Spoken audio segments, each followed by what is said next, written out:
से अरे प्रेम की बात परमाणा की जाने तो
शंकर भगवान की तुलसी नारी ने जन्म नर का पेट मां लियो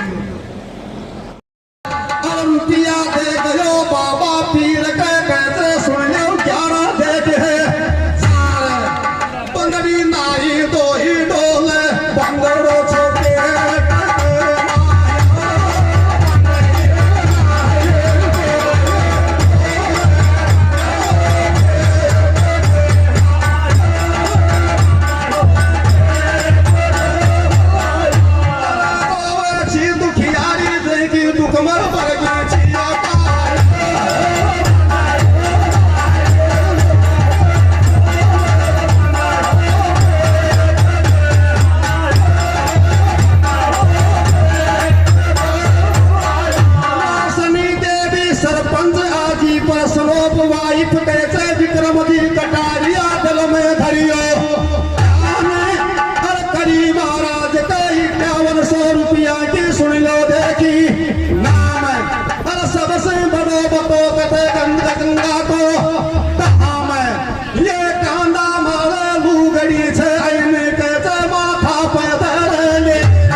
बताते हैं देवताओं का गुरु था बृहस्पति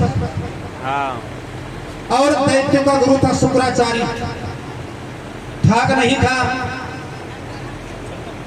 जो दैत्य गुरु शुक्राचार्य था उसके पास में भगवान शंकर की दी हुई जीवन मणि थी और देवता का गुरु था बृहस्पति उसके पास में नहीं थी। तो देवताओं की और दैत्यों की जब लड़ाई होती है तो जो दैत्य मरते हैं उन दैत्यों को शुक्राचार्य को शंकर की जीवन मणि से जीवा देता है। देव गुरु बृहस्पति के पास में सौदा नहीं था। जब देवता माता उपा करके और बृहस्पति उसका लड़के का नाम था कक्ष, बृहस्पति के लड़के का नाम था कक्ष। कस को भेजते हैं कि तुम जाओ शुक्राचार्य के पास में संजीवनी विद्या सीख करके आओ। बताते हैं जब शुक्राचार्य के पास में लड़का का संजीवनी विद्या सीखने के लिए जाता है और कहता है गुरुजी मैं आपका चेहरा मुझे स्वीकार कीजिए और मैं आपकी 500 वर्ष तक सेवा करूंगा। शुक्राचार्य उसको चेहरा स्वीकार करता है। बताते हैं जब शुक्राचार्य की लड़की, शुक्राचार्य ब्राह्मण था, शुक्राचार्य ब्राह्मण था और उसकी लड़की जिसका नाम था देवयानी, शुक्राचार्य की लड़की देवयानी, और उसके पास में जब वो लड़का कच रहता है तो वो लड़की देवयानी और उसको प्यार हो जाता है और उसको अपना पति स्वीकार कर लेती है। अपने पिता शुक्राचार्य से कहती है कि ब्याह कराऊंगी तो एक ही शादी कराऊंगी, नहीं जिंदगी दगद हो जाऊंगा। जब वो लड़का कहता है, कौन? बृहस्पति का लड़का कक्ष, तो मेरी बहन के बराबर है, जो गुरुजी पुत्री है तो मेरी बहन के बराबर है, मैं तेरे साथ में शादी नहीं करूंगा। जब वो लड़की कहती है कि खूब सोच ले, नहीं तो मैं आपको श्राप दूंगी। जब लड़का कच्छ कहता है कि मैं सोचता हूं, जब एक दिन लड़का कच्छ और शुक्राचार्य की गाय को लेकर के जंगल में जाता है, दैत्य मिल जाते हैं और दैत्य उस शुक्राचार्य के ज्ञान को प्राप्त कर लिया था तो लड़के कच्छ को मार करके और उसको जला देते हैं। लड़के कच्छ को मार करके जलाते हैं और उसकी बभूत बन जाती है। वो बभूत लाकर के शुक्राचार्य को पिला देते हैं। जब शाम हो जाता है, लड़का कच्छ गाय लेकर के नहीं आता है तो लड़की देवयानी कहती है, पिताजी वो कच्छ कहां पर है? बेटी पता नहीं।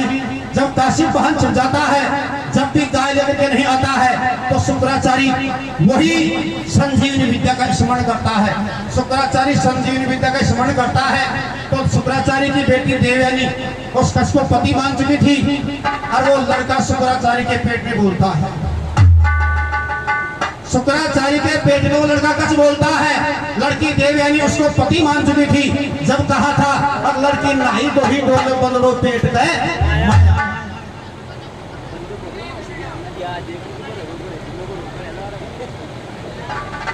दूसरी बात थी अगतौनी बाहा की लड़ाई, माँ का पेट गए। राजा दक्ष की कन्या थी, राजा दक्ष की कन्या थी, जो एक तो राक्षसों की माँ थी और एक देवताओं की माँ थी। दोनों बहन थी। बहन बहन के भी अंदर अंतर होता है। एक बहन के राक्षस पैदा होते हैं तो एक के देवता पैदा होते हैं। तो देवता दिति और अदिति, जिनके एक के राक्षस थे और एक के देवता थे, जब राक्षसों को समाप्त करने के लिए और जब महाराज कपिल मुनि जो भगवान विष्णु का अवतार था, माता दिति के अदिति के पेट में था, जब इंद्र मन में सोचता है, इंद्र भी उसी अदिति का पुत्र था, इंद्र भी उसी का पुत्र था। जब इंद्र मन में सोचता है अब इसका पेट से और कोई राक्षस पैदा होगा और वह देवताओं को सताएगा। जब इंद्र छोटा रूप बना करके और अपनी माता के पेट में घुस जाता है और जो गर्भ था उस गर्भ से और सोटूक बनाता है। सोटूक से जब नहीं पार पड़ती है तो वो तो मर्द को कहलाए और फिर बाद के अंदर के एक अच्छा टूक बनाए थे। ये कहा था और दोनों बहन की लड़ाई माँ का पेट है। दोनों महाभारत के प्रमाण की बात है और आदि पर्व का प्रमाण है। उसी टाइम के अंदर और कथा